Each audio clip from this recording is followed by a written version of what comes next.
Hello everyone! I don't know about you, but halfway through July I started thinking it was already August. So now that August is here, I'm feeling pretty confused.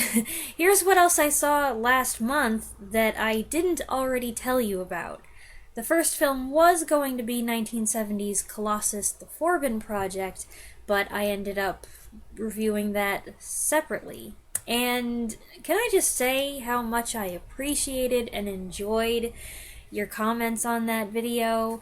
Um, the audience discussion and reaction was so good. There were those of you who were familiar with the movie, several of you who were fans of it. I wasn't expecting that, and then there were those of you who had never heard of it before and were going to go check it out, and just the way you all responded to the film itself and to some other comments that I made related to the film, it was so exciting. It was just the kind of response that I'm always hoping for when I do a movie review, and I really do feel like I have a great audience, and I'm proud of you guys, you know? Anyway, because I did that solo review, that bumps that off the list. So instead, we're going to start with 1987's The Monster Squad. And those of you who have been here long enough will know that this was a rewatch. Directed and co-written by Fred Dekker, The Monster Squad is both a loving tribute and a worthy standalone in which a group of kids must work together to save their town and the world from Count Dracula and his cohort of monsters, including the Mummy, the Wolfman, the Creature from the Black Lagoon, and Frankenstein's monster. I saw The Monster Squad the first time less than a year ago, talked about it in What Else I Saw in August 2020. At the time, I was pleasantly surprised and liked the movie much more than I expected to. So when it came back on Amazon Prime a while ago, I felt like seeing it again, and this time I watched it with my mom, who also liked it. I'm still made aware at times that not being a 12-year-old boy, I'm not the target audience. And yes, there are some lines that haven't aged well, and one or two things I wouldn't have included if it was my movie. But I still find it a very enjoyable film with many delightful nods to classic Universal monster movies, even some brilliantly subtle ones, and a lot of great original touches too. I'm probably just repeating my first impressions here. The kids are likable, and their interactions with each other are fun. The little sister and her bond with the Frankenstein monster is adorable. Duncan Regier is a fantastic and underrated Dracula, powerful, menacing, aristocratic, and Leonardo Cimino as scary German guy adds just the right touch of good-natured warmth and credibility and gravity with his implied backstory. They did an impressive job balancing the humor, the horror, and the drama, the kids' troubles and the adults' troubles, and while it's got a kooky premise, it works, and is highly entertaining besides. On the 4th of July, I managed to catch the second half of 1972's 1776, which for the last decade or so, I've always tried to catch at least some of, since it is all about the Declaration of Independence, and fortunately, Turner Classic Movies does play it every year. They play it at different times every year, so how much of it I'm able to catch varies. I often come in around the same point, which is okay with me. It's right around he plays the violin. I don't mind missing the first part so much. The Lees of Old Virginia is probably my least favorite number, and while I find this rendition of He Plays the Violin to be a little thin, I'm always glad to catch one of my favorite exchanges between William Daniels' John Adams and Howard Da Silva's Ben Franklin. Here's a picture where someone put the text in they made a meme of it, whatever. Wow, way to sound like you're 80 years old, Jerome Weaselberry. What was I saying? And then the second half of the film has the harder-hitting stuff, including John Cullum's Molasses to Rum, which is about the triangle trade, the somber Mama Look Sharp, and Adams's prophetic Is Anybody There, as well as the great prolonged debate. it really is the best, most relevant thing to watch on America's birthday, in my opinion at least, but I already told you that when I reviewed this a couple of years ago. Movie number 3 is 1973's The Night Strangler, sequel to 1972's The Night Stalker, and precursor to the TV series Kolchak. Darren McGavin's tenacious and unruly reporter Carl Kolchak is in Seattle now, trying to get people to believe the vampire story from the last movie when he runs into his old boss Tony Vincenzo, played again by Simon Oakland. Vincenzo gets him a job working for him on John Carradine's paper, but regrets it when Kolchak starts investigating another series of mysterious murders. I watched The Night Stalker, the first one, in January. Produced by Dan Curtis and written by Richard Matheson, it broke records as the highest-rated original film to air on TV. The sequel, made by the same team, with Curtis also directing, did almost as well. Now, I didn't love The Night Stalker, and I promise I'm not trying to be a contrarian when I say I think I liked this one better in some ways. I enjoyed the Kolchak character more here, though my mom was still irritated by his recklessness, and I was amused by his shouting matches with Vincenzo and appreciated his growing esteem for the diminutive research librarian.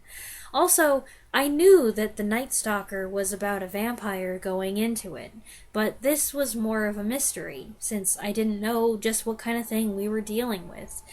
I also liked the underground city element. I just wish we could see it better, but we had to watch this in low resolution on YouTube. In addition to McGavin, Oakland, and briefly Carradine, the cast features Joanne Flug, Scott Brady, Richard Anderson, Wally Cox, and Margaret Hamilton. I will be watching the series that followed this, eventually. You know by now that I don't rush into these things, though, so don't go looking for a review of that around the corner. Movie number 4 is 1967's Warning Shot, in which David Janssen plays a cop on a stakeout who goes after a man who runs away. When that man pulls a gun, Janssen shoots in self-defense. But when it turns out he's killed a beloved and benevolent doctor, and there's no trace of a gun, there's a public outcry against Janssen. He has limited time to find the gun and verify his story, or else he'll end up behind bars for murder. The cast features a mix of prominent film and television stars, with some making just a brief appearance in 1 or 2 scenes. We've got Ed Begley, Keenan Wynn, Lillian Gish, George Grizzard, Stephanie Powers, Eleanor Parker, Joan Collins, George Sanders, Steve Allen, and Carol O'Connor. And certainly the casting of Janssen in the lead as the wronged man trying to clear himself while he was in the midst of the 4th and final season of The Fugitive was no accident. This film's an entertaining and complex ride from start to finish, with eye-catching late 60s sets, a jazzy score by Jerry Goldsmith, costumes by Edith Head, an occasional offbeat sense of humor, and a fresh and still relevant plot. Movie number 5 is Strongroom, a British film from 1962, or you might see 1963 listed, in which 3 thieves rob a bank at the start of a long holiday weekend. But the plan doesn't go smoothly, and when 2 cleaning women show up early, the robbers end up leaving the manager and a cashier locked in the strongroom while they make their getaway. They come up with a plan to ensure the 2 trapped victims are freed before they run out of oxygen, but of course that goes awry too. This is a tense little film, less than 80 minutes long, cutting between the 2 struggling to break out of the strongroom and the 3 thieves debating what they should do.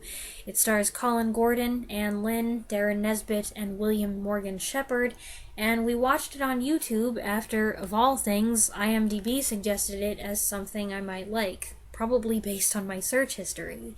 It's a good little thriller with a quick but effective ending. Movie number 6 is one a number of you recommended after I watched Yasujiro Ozu's Late Spring a few months ago. You thought before I go on to watch Tokyo Story that I might like something a little lighter, a little more cheerful in between, and you suggested this one, 1959's Ohayo, or Good Morning. It's a light comedy in which two young boys beg their parents to buy them a TV. When they're scolded for talking back to their father and criticizing the way adults communicate, they refuse to speak anymore. For such a simple storyline, this film covers a lot of thoughtful territory, such as the wearisomeness of a close-knit community and the banality of small talk and how difficult it can be to get beyond it.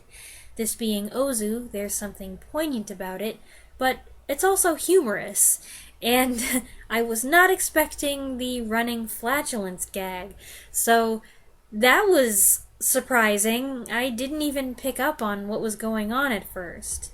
My mom turned to me and said, "You know what they're doing, right?" And I was like, "Yeah, they're making a noise, like they're making a little honking noise." She's like, "No, that's not what they're doing."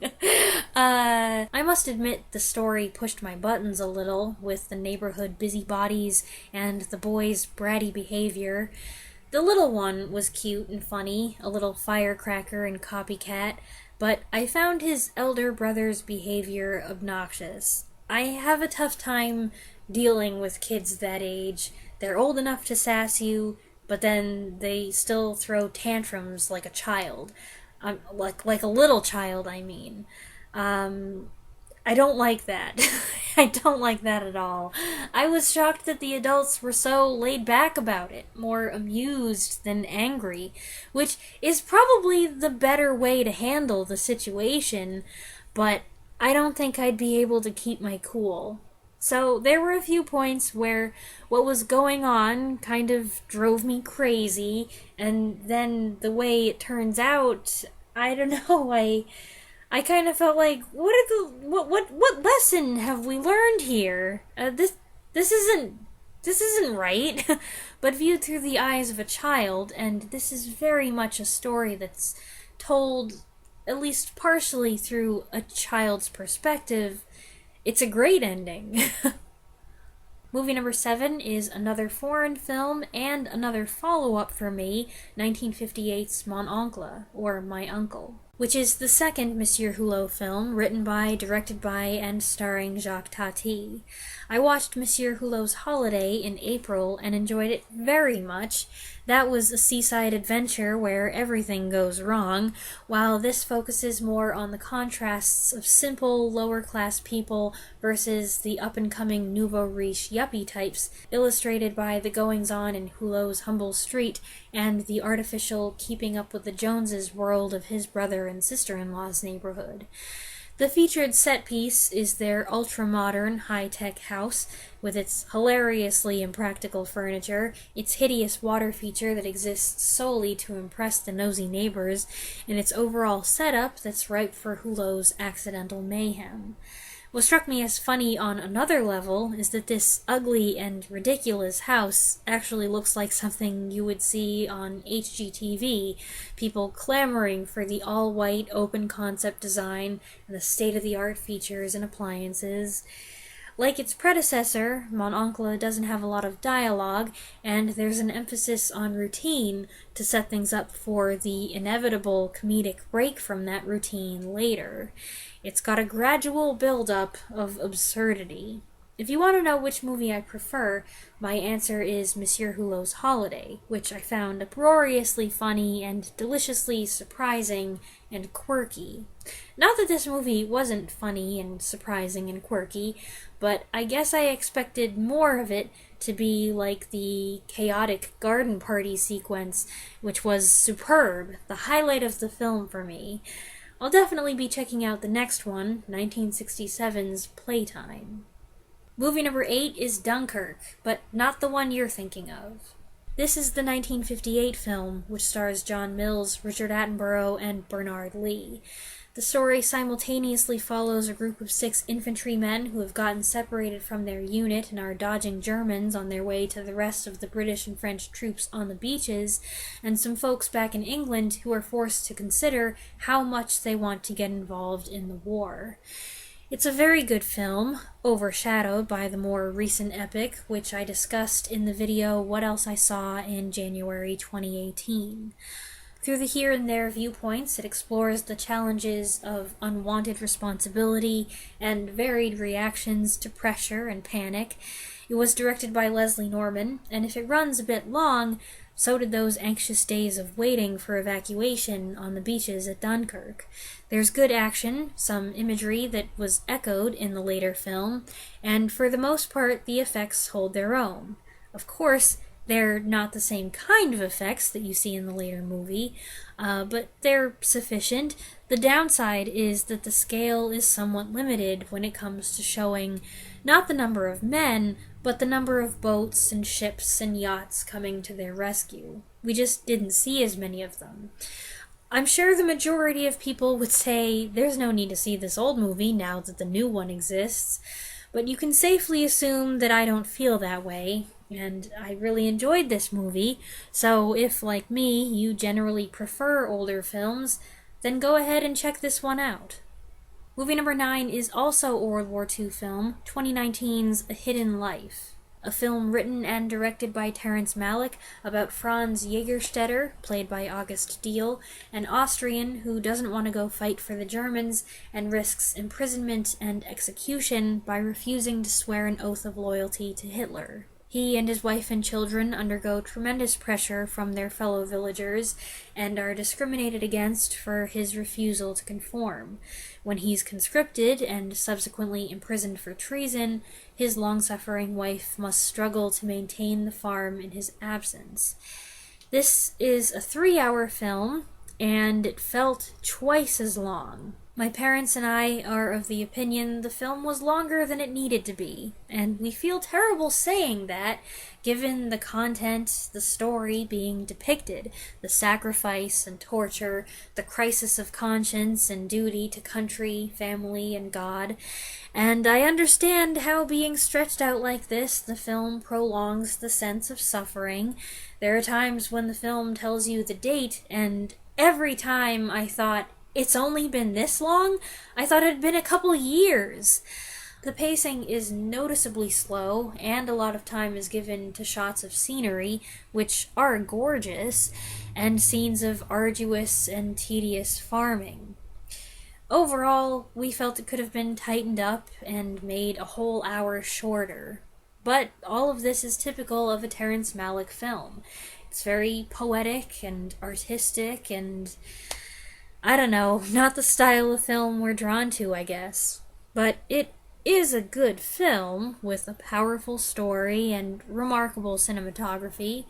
You feel truly awful for the main characters, and this is based on a true story, which gives it even more weight. And I could identify with this man, torn between doing what the state and the people demand of him to keep himself and his family safe, and doing what he knows is right, even if the consequences are going to be painful.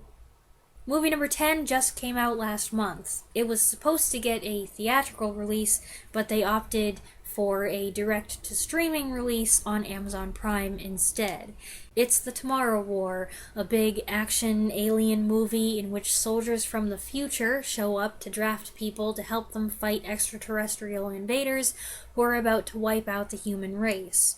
Chris Pratt stars as a struggling scientist. I think he's a scientist. Well, he's a science teacher who is trying to get a better job, whose prior experience in the military gives him an advantage over the other clueless, untrained draftees when they're dropped into the future. Immediately, he takes charge of the baffled group as they fight the aliens and try to survive the mission.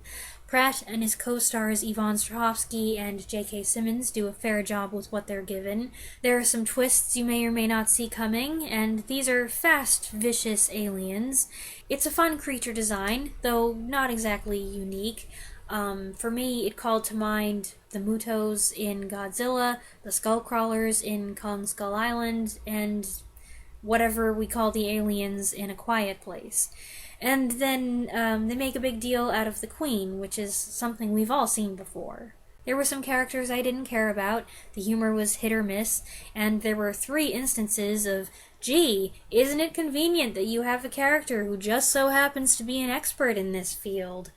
And while the script acknowledges the dangers of time travel paradox, it still includes things in the future that will affect things in the past that will then affect things in the future.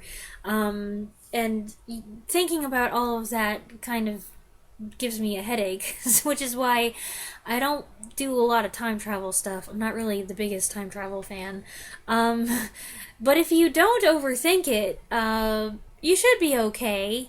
It's a little long, but there's a lot to establish, and it generally keeps things moving with fast-paced and engaging action.